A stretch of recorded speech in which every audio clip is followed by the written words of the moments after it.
mote in me. Okay, brethren. So, nakikita nyo sa ating screen, no? Still under the banner of love and joy, no? Ang aspiration nitong series na ito, brethren, ang ginagamit natin dito yung sulat ni Paul to the brethren in Philippi, no? So, ang ginagamit natin to support this connection between love and joy, yung treatise niya or yung epistle niya to the Philippians, no?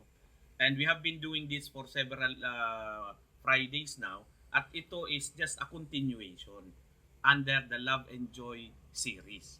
Bakit natin, brethren, kailangang pagkonektahin yung love at saka ang joy? No? Kasi, like in the world of Masonry, ini-encourage tayo to express this brotherly love, di ba? However, napakahirap mag-express ng brotherly love kung hindi natin naiintindihan na despite the fact that sometimes you are spending resources or you are spending time and effort to express that brotherly love towards a brother,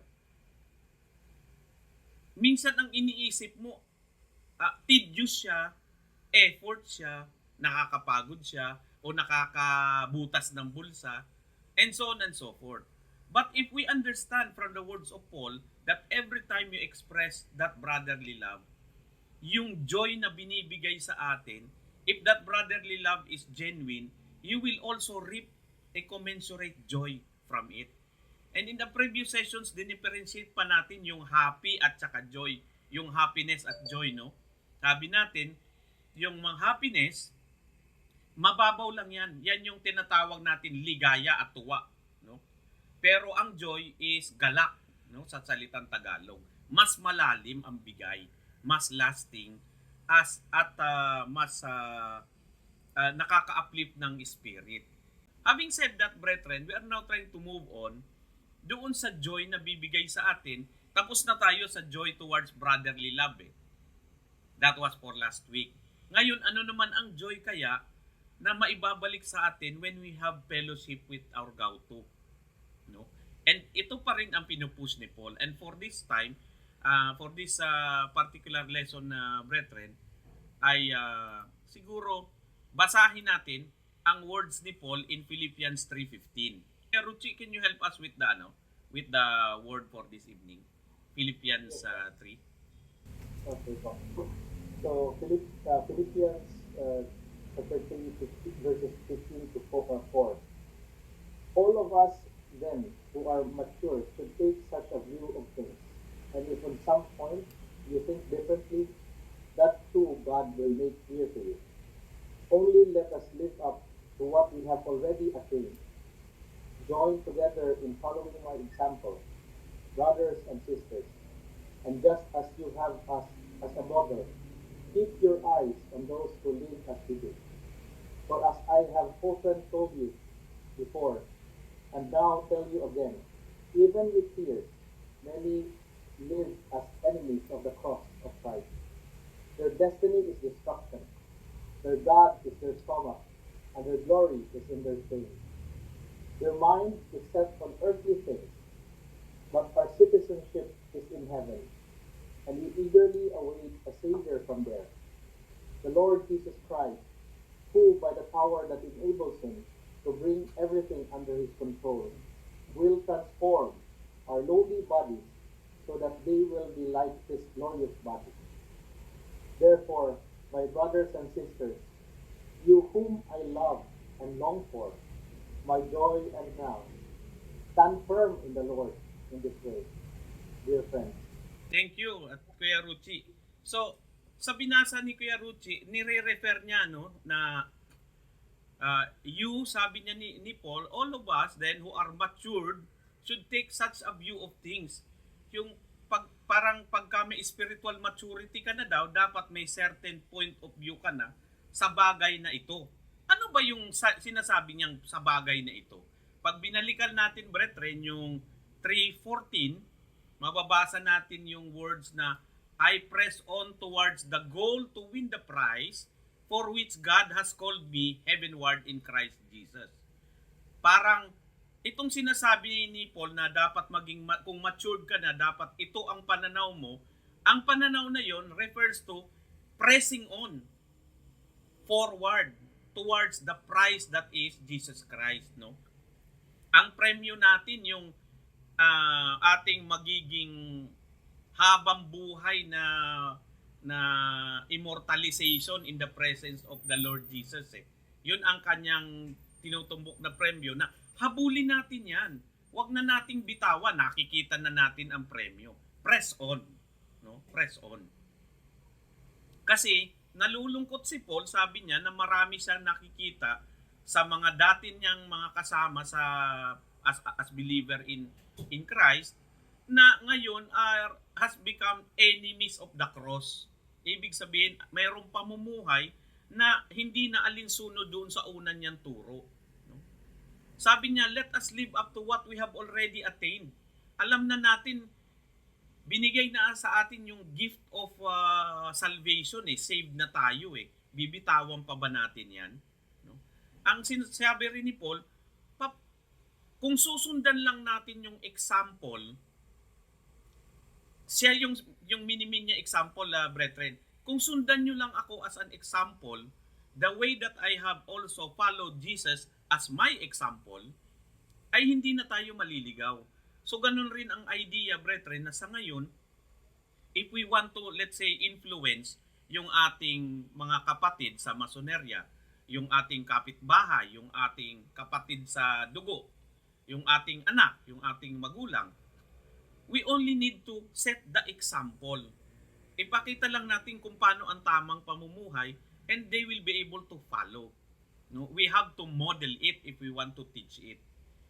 At nanghihinayang siya doon, brethren, sa mga dating akala niya, kasama na niya sa pananampalataya, but turned out to be the enemies of the cross. Sabi niya, their God is their stomach and their glory is in their shame. Ano ibig sabihin nun? Ibig sabihin worldly pa rin. In the sense na pakabig ang ugali ng ibang mga dati nilang kasama. No? Their God is their stomach. Kung halimbawa, makakakabig ng pera, makakabig ng pampabusog, ay yun ang kanilang pinipili. Hindi yung kaayusan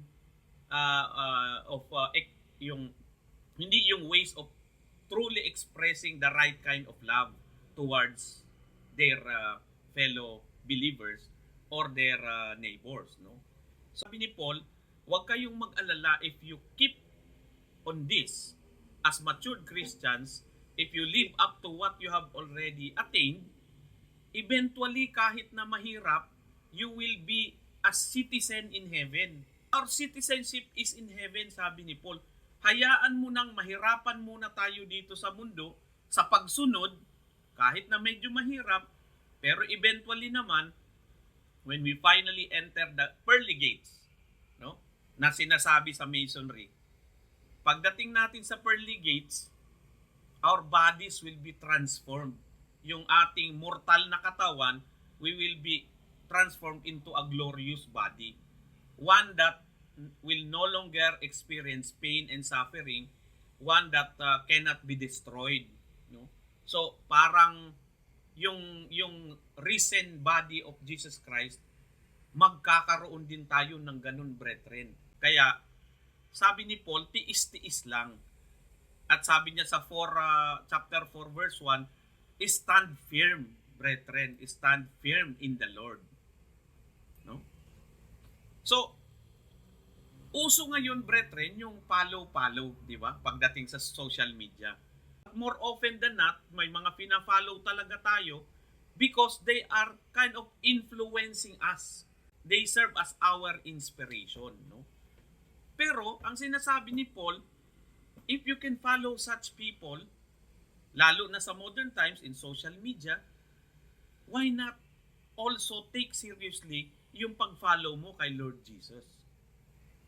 Because in a Christian's life, it is important that we get influenced by how Lord Jesus lived His life nung nandito siya sa mundo. Hindi natin kasi, brethren, pwede ikatwira na, ay Lord, okay naman yung sinasabi mo, pero di namin alam paano isasabuhay yan . Hindi natin pwede ikatwiran yung brethren. Bakit? Kasi si Lord Jesus pumunta rito, minodel niya yan sa atin. Pinakita niya yan kung paano mo gagawin. Kaya nga, sabi ni Paul, ang model ko si Lord Jesus. Pinapakita ko rin sa inyo, pwede nyo rin akong gawing model. Ngayon, kung model naman natin si Paul, baka tayo naman ang maging model ng ating mga brethren. Na nakikita nila brethren na tayo ay, let's say, pagdating sa fellowship, tayo ay moderate drinker lang. Hindi tayo umaabot doon sa nagmamaoy tayo. Yung social drinker lang tayo. Hanggat makakaiwas, pwede na halimbawa, cheers lang. Pero hindi na doon sa hilahod na, pagapang na hindi pa rin uuwi. Pagkatapos sasabihin natin, good influence tayo sa mga bagong brethren. Hindi ba ang pangit? Kaya yung modeling, importante brethren, even in the world of masonry. Pagkaka ang tao, ang influence ang binibigay sa atin ay magkahilahod tayo sa inuman, sigurado ako, hindi magandang modeling yun. Unang-una, ang katawan natin, bugbog. Malalaman mo na lang, may sakit ka ng kung ano-ano. Kakapalaw mo ng modeling na puro inom ang alam. Hindi ba? Kaya, ganun din, brethren. Ito yung pinupuntos ni Paul. At ang puntos niya ngayong gabi ay 3 main points na nag-i-spell ng FIT, ng acronym na FIT. F-I-T. Kasi, paano ba tayo magiging citizen ng heaven? We have to be fit to be a citizen. Diba? Ganun nga rin naman yung pag mag-a-apply tayo ng citizenship, let's say nag-migrate tayo sa Amerika o sa Canada, bago ka i-grant ng citizenship, the United States government, for example, will first evaluate you if you are fit to be granted citizenship. So, ganun din naman sa citizenship in heaven. We have to be fit. So, ayan. Ano ba yung FIT na yan? Umpisahan natin, brethren. Sa letrang F. Ang letrang F is about following godly examples. So, you follow the right examples and don't follow the wrong ones, sabi ni Paul. Hindi nag-e-expect ang ating gauto ng isang perpektong mason. Hindi nag-e-expect ang ating gauto ng isang perpektong Christian. Alam niya, matitisod ka paminsan-minsan. Pero ang importante, you get up when you make those mistakes. Ano ibig sabihin? How do you get up from a mistake? 1, you acknowledge the mistake. 2, you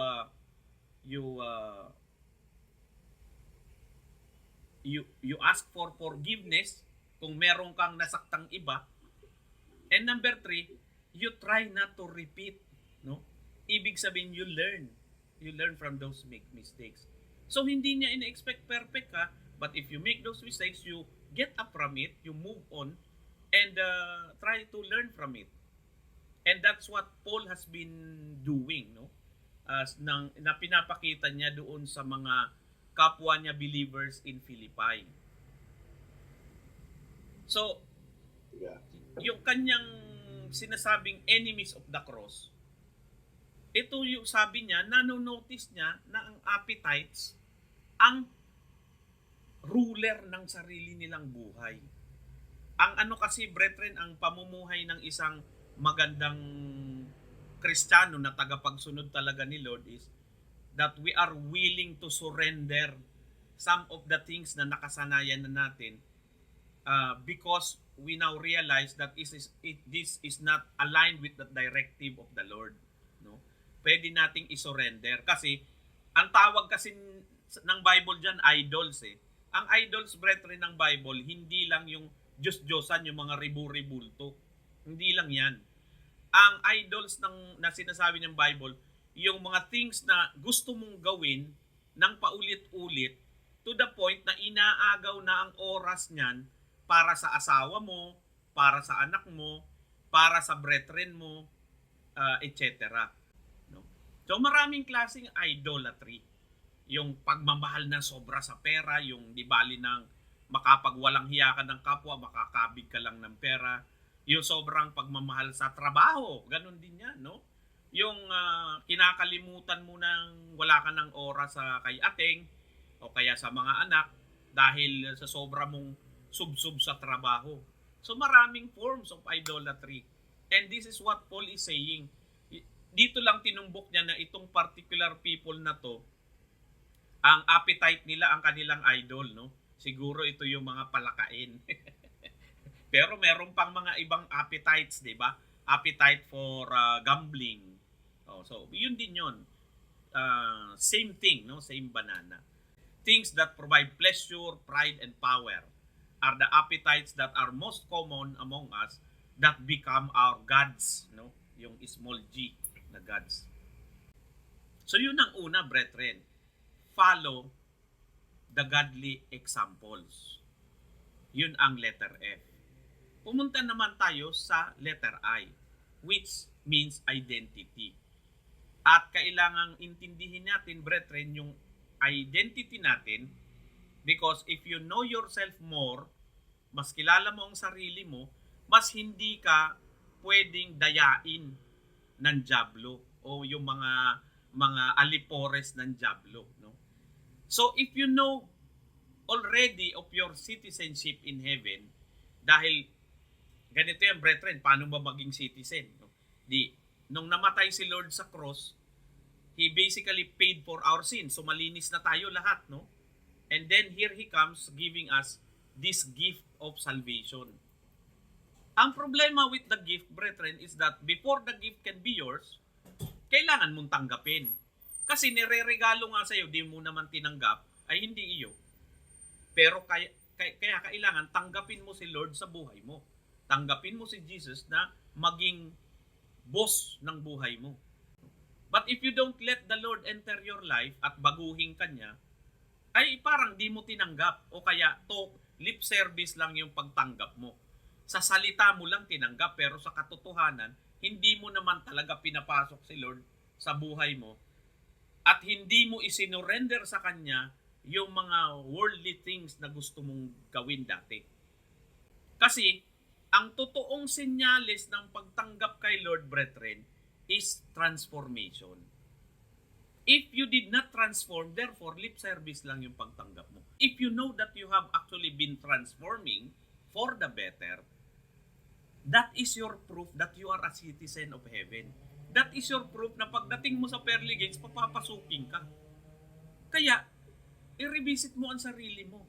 Definitely, seal of citizenship yan. Pasaporte mo yan, brethren, ng citizenship mo ang Holy Spirit. I'm sure meron tayong level of excitement for the coming again of the Lord Jesus. Lalo na if we know that we have been transformed by the Holy Spirit and we know that we have that passport as citizens of heaven. So, we just have to work on it, my brothers, no? Na unti-unti nating pagsikapan yung minodel sa atin ni Paul at ni Lord Jesus na tayo ay papabuti ang direksyon ng pamumuhay at hindi papasama. Kasi kung papasama, baka mawala sa atin yung gift of salvation. We are citizens of His dominion. No? We are not aliens to Him. Hindi tayo stranger sa Kanya. Kilala niya tayo. So, sa letrang T naman tayo. Sabi diba, stand firm in the Lord. So, together, stand firm. So, sabi ni Paul, yung accomplishments natin as Christians, yung possessions natin as Christians, yan ang mga tuwa at corona natin na hindi na pwedeng bawiin sa atin. Kasi ano ba ang tunay na accomplishments ng isang Kristiyano? Yung pag-aaral ng salita niya, tunay mong accomplishment yan. Yung pangangaral doon sa hindi nakakaintindi ng salita ng gauto, accomplishment mo rin yan. Yung good influence mo yung brethren na medyo malayo na ang kinaligawan, no? Yung mga brad natin sa masonry na iba na ang naging model. Yun ang ating pinipilit mailagay sa tama, brethren, no? Kaya nga pinili natin na Friday ng gabi ang ating quarry para may pagkakataon mapag-isipan ng kapatid, ano ba ang pipiliin ko ngayong gabi, inuman o quarry? If we invest spiritually in people in the community we live in, like ang pamilya natin, ang ating brethren, ating kapitbahay. Ito yung sabi ni Paul, you can consider them as your true joy and crown. Paul makes it clear that we do not become righteous before God by following the law, no? Kaya dinidissuade niya tayo, brethren, na babasahin lang natin yung 10 commandments at sisikapin nating sundan yun. Wala pa nakasunod nun ng perfect eh. Mababalaho ka lang, no? Ang sabi niya, which is ito rin ang pinaliwanag sa atin ni Lord Jesus, ang righteousness, brethren, ang nagbibigay sa atin yan ng righteousness natin, si Lord. Ang gauto natin mismo ang nagbibigay ng righteousness sa atin. Hindi yung pagsunod natin sa patakaran. Hindi yung pagsunod natin sa law. Ang law nilagay para ma-realize natin hindi natin kayang iligtas ang sarili natin just by following the rules. Kaya, isinusuko natin, Lord, hindi ko ito kaya. Thou shall not, thou shall not, thou shall not. Eh yung pagsisinungaling, lahat na tayo guilty doon eh. Doon pa lang guilty na eh. No? So, Lord, hindi ko to kaya. Tulungan mo naman ako paano makakaligtas pa rin ako nang hindi ko ito nasundan lahat. Eh yung righteousness siya ang magbibigay at unti-unti kanyang babaguhin.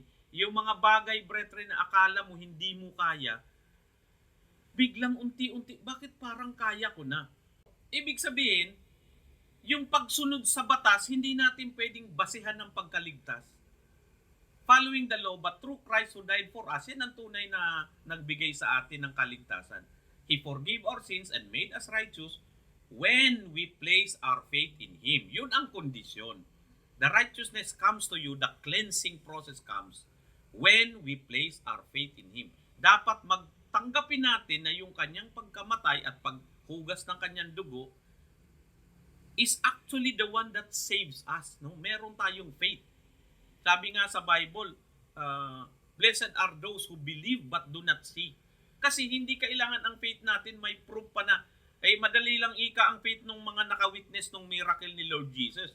Nakita ba naman nilang lumakad ang pilay at nakakita ang bulag eh? Di pa ba sila maniniwala? Hindi eh. Yun ngang nakakita ng pagka-part ng Red Sea, yung mga Hudyo eh. Panay grumble pa rin sa wilderness eh, kaya nakurta ang isip ni Moses eh. Nakita na nilang hinati ni Lord ang dagat para sa kanila eh. 'Di ba? Hindi mo na kailangan ng proof ng mga milagro, brethren, although kung tutuusin, may mga milagro siyang ginagawa sa buhay natin na hindi naman natin masyadong kinikredito sa kanya. At mare-relate din natin ito sa Masonry, brethren. Marami tayong rules and regulations sa Masonry. Meron tayong 25 landmarks, etc. Hindi man natin yan talaga nasusunod lahat-lahat. In the end, brethren, ng pagiging worthy brother, ang pagiging maayos na mason, hindi mo kailangan gumawa ng checklist na ito, nasunod ko ba? Check. Check. Ito nagawa ko ba? Check. Ito nagawa ko ba? Check. Hindi. Ang pagiging worthy brother is genuinely being in the light. No? Kung ano yung light na binibigay sa atin ng gauto, yun ang sufficient para maging maayos tayo. Huwag na nating i-reinvent pa. Inaaral na natin sa quarry kung ano ang nagiging pagbabago sa atin para tayo maging tunay na liwanag sa mundo na to. So maraming facets ng Masonry na pwede natin i-express for us to be truly the source of light in Masonry. So, sana yun ang ma-relate natin, no? And eventually, brethren, merong ino-offer sa atin ng magandang isipin, no? Sabi, let us, galing ito, brethren, sa isang taong nagngangalang Handley Mole. Handley Mole. Sabi ni Handley Mole, brethren, let us live between the empty cross and the empty grave. Ang gandang isipin, no? Kasi pagka halimbawa naglalakad ka, yun ang buhay mo, sa likuran mo yung empty cross, sa harap mo yung empty grave. Ano ibig sabihin? Paglingon mo, alam mo, may cross na wala na si Lord Jesus doon sa pagkapako. Ano ibig sabihin? Namatay na siya eh. Nilibing na siya. 'Di ba? Pero dahil namatay na siya, nag-shed na siya ng blood doon, ibig sabihin hugas ka na. hugas na yung kasalanan mo.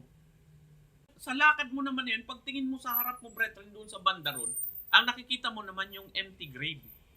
Ano ibig sabihin nun? Wala nang laman yung libingan. Resurrected na siya. He already conquered death for us. Ito ang tunay na magandang buhay. Hugas ang kasalanan, papunta sa buhay na walang hanggan. Papunta sa citizenship in heaven. Ito ang ideal na pamumuhay, brethren. Ngayon, kung andito ka na, my brothers, malinis ka na at papunta ka sa immortal life of being in the holy presence of the Gautu eternally and forever and a day. Bakit mo pa sasayangin? Bakit mo pa dudumihan uli ang sarili mo? Pagsikapan na nating mabuhay ng maayos. Tuloy-tuloy na natin ang kaayusan. Andito na tayo eh. Yung model natin na maayos, who is Paul and the Lord Jesus Christ, sila na ang sundan natin. Ngayon, kung may model tayong mas relatable, halimbawa katulad ng isang pastor, na alam natin na bubuhay din sa portion na to, between the empty cross and the empty grave, ay di siya ang sundan natin. Halimbawa, meron tayong kapitbahay na tingin natin, pwede nating makausap tungkol sa mga bagay-bagay na katulad nito. At alam mo na bubuhay siya ng maayos, ay di siya ang gawin nating model. Wala naman limitasyon sa pagmamodel. Ang sinasabi lang ni Paul, wag mong i-model yung alam mong hindi namang godly person. Yung kay Lord, yun pwede mong i-model. So, wag na natin bitawan, brethren, ang posisyon natin, which is after the cross and before the empty grave, as citizens of heaven. So, para maging tunay na citizen ng heaven, you have to be fit to be a citizen. Wrap up, brethren, sa letrang F, follow godly examples. Pumili tayo ng maayos na role model. Sa letrang I, identify as a follower of Jesus. No? Isa tayong citizen of heaven. Yun ang panghawakan natin. Letter T, together, stand firm. Bakit together? Pwede bang mag-stand firm mag-isa ang isang maayos na mason? O mag-stand firm ang mag-isa ang isang maayos na Kristiyano? Ang sagot niyan, brethren, hindi eh.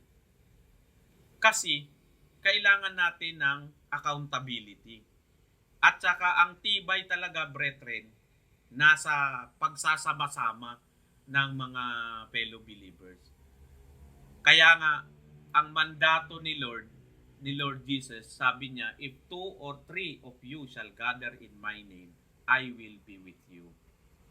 Ayaw niya kasi ng loner Christian eh. Ayaw niya ng loner na follower. O mag-isa ko na lang ang magpa-follower kay Lord, kaya ko na to. Hindi eh. Sa natural na kwento ng mga Kristiyano, brethren, yung atake kasi ng dyablo, magiging very susceptible ka pag mag-isa mo lang. Kanya nga rin, isa rin yan sa turo ng masonry, di ba? Why do you have to be in a lodge of master masons? Well, masonry is a brotherhood of men under the fatherhood of God. And when you say it's a brotherhood, hindi ka mag-isa mo. Meron bang brotherhood na ang membro ikaw lang? Hindi brotherhood yun. Kaya nga, we are also encouraged in masonry to band together and learn about the Masonic life together. Kasi yun ang kinakatibay natin. Sa Christianity, ganun din. No? You are not supposed to be a lonesome Christian. You have to stand together so that we can stand firm. There you go, my brothers. Yun ang ating lesson for this evening.